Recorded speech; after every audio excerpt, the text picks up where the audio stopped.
안녕하세요. 저는 건국대학교 입학사정관을 지낸 장광원이라고 합니다. 안녕하세요. 저는 전 광운대학교 세종대학교 입학사정관으로 활동했던 김세롬이라고 합니다. 평소 궁금한 내용이 많았을 텐데요. 전직 입학사정관이었던 만큼 여러분께서 궁금하신 내용 모두 다 답변을 드릴 수 있도록 하겠습니다.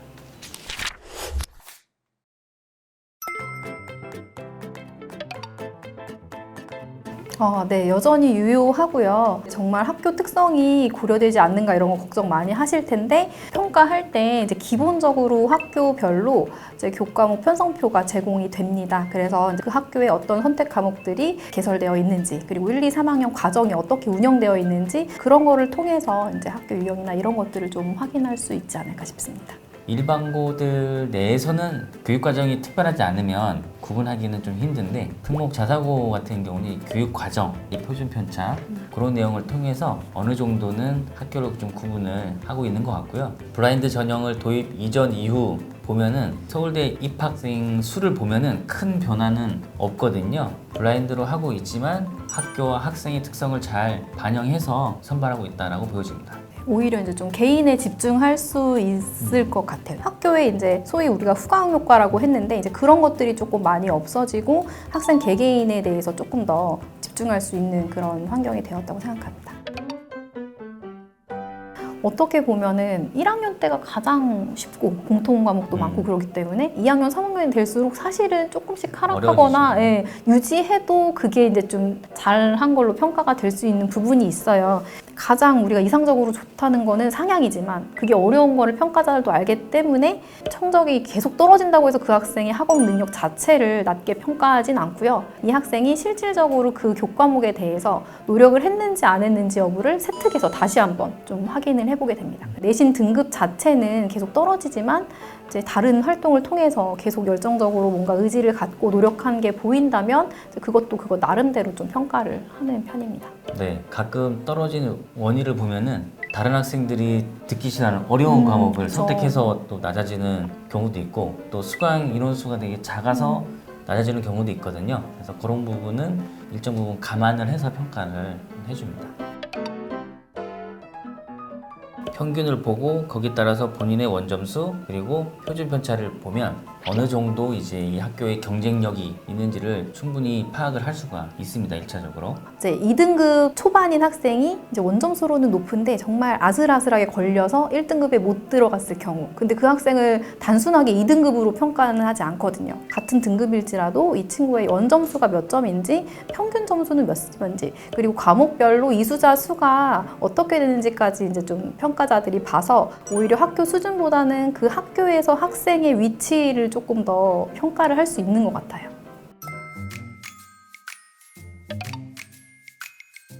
생활기록부 자체가 DB로 넘어오기 때문에 그 평가 프로그램에서 이제 탭 형식으로 이제 좀 보여져요. 교과목 성적 따로 볼 수 있는 탭이 있고 세특만 따로 볼 수 있는 탭이 있고 이런 식으로 항목별로 나누어서 이제 보여지기 때문에 애초에 이제 학교나 이런 것들 수험번호, 뭐 이름 이런 것들도 다 이제 지워지고 기본적으로 넘어오는 부분들은 서류랑은 약간 다르다고 보시면 됩니다.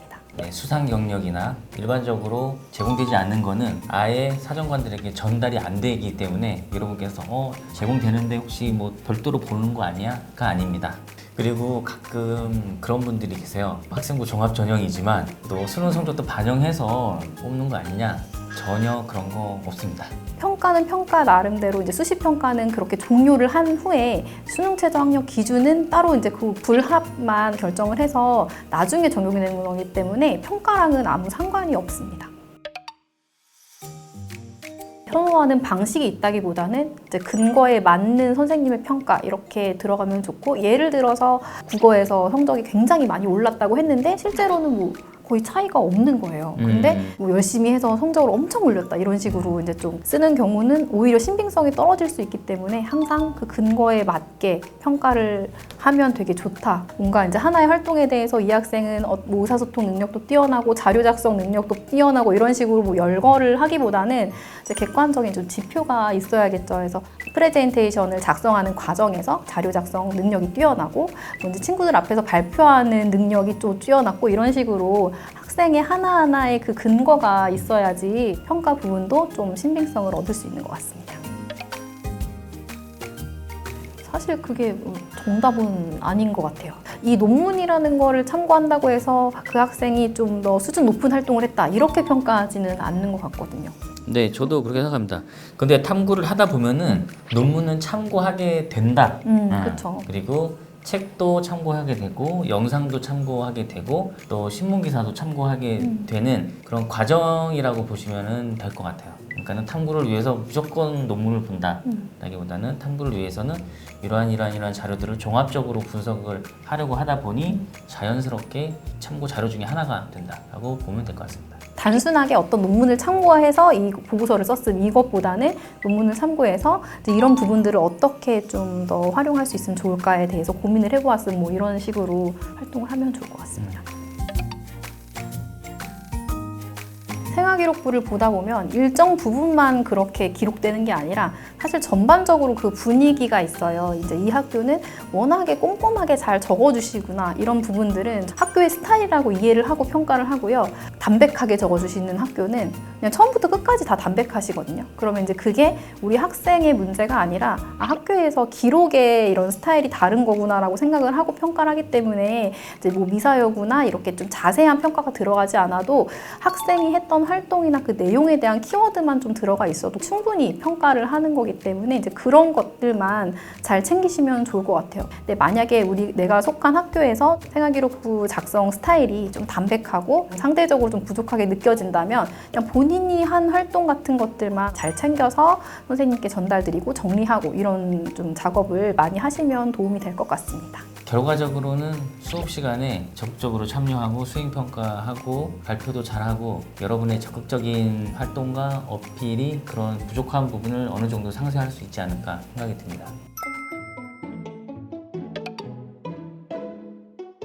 면접을 잘 보려면은 자신이 제출한 서류를 기반으로 사정관 분들께서 질문을 하니까요. 자신이 제출한 서류, 학교생활기록부를 충분히 숙지하고 기출문제를 확인한 다음에 그 기출문제랑 자기의 학교생활기록부를 잘 이렇게 조화를 이뤄서 예상 문제를 뭐 한 30개나 50개 그 이상으로 만들고 답변을 한 1분 정도 분량 쭉 정리를 하고 그 다음에 이제 모의 면접 순으로 하면은 많은 도움이 될 것 같습니다. 시기적으로 이제 얘기를 하자면 1차 발표 전과 후로 좀 나눌 수 있을 것 같아요. 면접에 내가 특히나 좀 자신이 없는 친구들 그리고 어느 정도 내가 1단계까지는 합격을 할 것 같다 이런 예상이 드는 친구들은 좀 미리부터 준비하는 것도 괜찮거든요. 이제 원서 접수 끝난 다음에 한 10월부터 미리미리 준비해서 이제 그런 친구들이 있을 수 있고 아니면 나는 아직 수능도 조금 준비해야 되기 때문에 확실할 때 하고 싶다 하면은 1차 발표 나고서 그 정말 짧은 시간에 좀 타이트하게 준비하는 두 가지 방법이 있어요. 근데 요거는 이제 좀 본인의 선택에 따른 그리고 이제 면접에 대한 자신감에 따른 좀 시기적인 문제인 것 같고요. 면접은 연습인 것 같아요. 그래서 개인적으로 해보고 모의 면접도 해보고 그리고 모의 면접을 만약에 할 수 없는 상황이라면 집에서 여러분 핸드폰 다 있으시잖아요. 이렇게 삼각대에서 핸드폰 이렇게 놓고 촬영하면서 내가 어떻게 어떤 템포로 얘기를 하는지 어떤 태도로 얘기를 하는지 이거를 조금 피드백 해보시는 것도 하나의 방법인 것 같습니다. 이제 저희가 그랬던 적이 있어요. 압박 질문은 꼭 하나는 하자. 공통된 유형의 압박 질문을 하는데 그 목적은 이 친구가 어떻게 대응을 잘 하는 그런 대처 능력 그리고 인성적 부분도 있는데 압박 면접을 하다 보면은 인성적 부분에서 좀 취약한 친구는 끝나고 갈 때 인사를 안 하고 나가는 경우도 있어요. 기분 나쁘다 이거지. 학생이 싫어서 그런 압박 면접을 하는 게 아니고 그런 부분을 좀 알아보려고 하는 건데 그런 부분도 있다라는 거를 알고 대응하시면은 도움이 될 것 같아요. 사실 그 압박 면접이라기보다 이제 꼬리 질문이라고 이제 표현을 해주셨는데 만약에 우리가 꼬리 질문을 누군가 한다면 그거는 사실 확인 때문일 확률이 높거든요. 그래서 어떠한 활동을 하고 어떠한 뭐 논문을 받고 이랬는데 실질적으로 이 학생이 그거를 진짜 했을까? 아니면 이 정도로 정말 이해를 했을까? 이해를 안 했는데 한 것처럼 좀 기재되어 있는 것이 아닐까? 이런 부분들을 좀 체크하기 위해서 사실 확인을 위한 그런 꼬리 질문이기 때문에 이거를 너무 압박으로 생각을 안 하셨으면 좋겠어요. 그래서 앞서 말씀드린 것처럼 본인이 한 활동에 대해서 좀 잘 정리를 다시 해보면 이런 것들도 다 대답을 충분히 할 수 있는 학생들이 될 것 같습니다.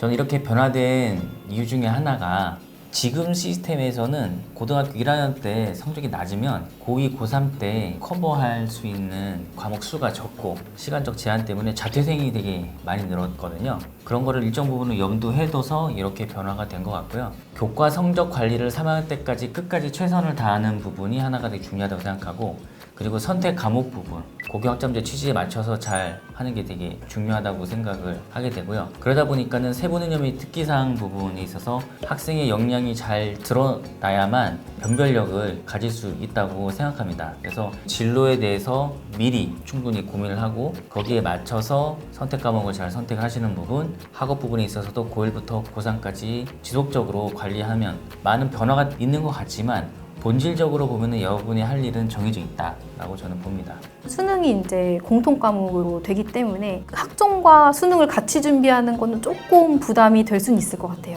그러니까 내가 이러한 선택 과목을 이수를 했는데 수능에서는 통합 과목을 또 봐야 되기 때문에 이제 이중으로 준비해야 되는 그런 부담이 좀 있을 수 있어서 약간 이원화가 되지 않을까 싶은 그런 생각도 있거든요, 느낌도. 그래서 고1 때 수시인가 정시인가 이런 거를 좀 결정을 좀 빨리 해야 될 수도 있을 것 같다는 좀 느낌이 들었어요. 이게 제가 물어보니까는 이게 좀 다양한 입장들이 존재하는 것 같아요. 교과 전형에서 변별력이 없지 않느냐. 그래서 반면에는 과목이 늘어났으니까 좀 더 줄을 세울 수 있을 것 같다. 면접 부분에 있어서는 되게 강력하게 중요해질 것 같아요. 그리고 일부 대학은 수능 최저도 강화할 수 있지 않을까라는 생각을 해봅니다. 만약에 가장 많은 변화가 있는 전형을 꼽자면 저는 교과 전형이 가장 많이 변화가 있을 거라고 생각하고요. 아마 지금 각 대학에서 굉장히 고민을 하고 있을 거예요. 근데 공식적인 발표가 11월 말에 나고 이제 아마 내년 정도부터 이제 대책을 세우거나 평가 방안을 마련을 할 텐데 이제 지금으로서는 뭐 정확하게 예측할 수는 없지만 그래도 교과 전형이 좀 많이 바뀔 것 같고 산출 방식이라던가 이제 반영 교과목이라던가 이런 부분에서 좀 많은 변화가 있을 것 같습니다. 네. 아마 특정 과목에 가중치를 줄 수도 있을 것 같아요. 네, 그래서 오히려 이제 공통 과목으로 수능이 바뀌긴 하지만 그렇기 때문에 더욱 더 교과적인 부분에서 이제 그런 것들을 좀 더 많이 볼 수도 있다 이런 생각도 들어요. 학생과 학부모 여러분, 오늘 유익한 시간이 되었으리라 생각합니다. 저희가 그동안 사정관을 하면서 보고 배우고 느낀 점들 여러분께 다 전해드렸는데요. 이 부분 잘 참고하셔서 입시를 준비하신다면 좋은 결과가 있을 것 같습니다. 오늘 컨텐츠가 도움이 되셨다면 구독과 좋아요 부탁드립니다. 감사합니다.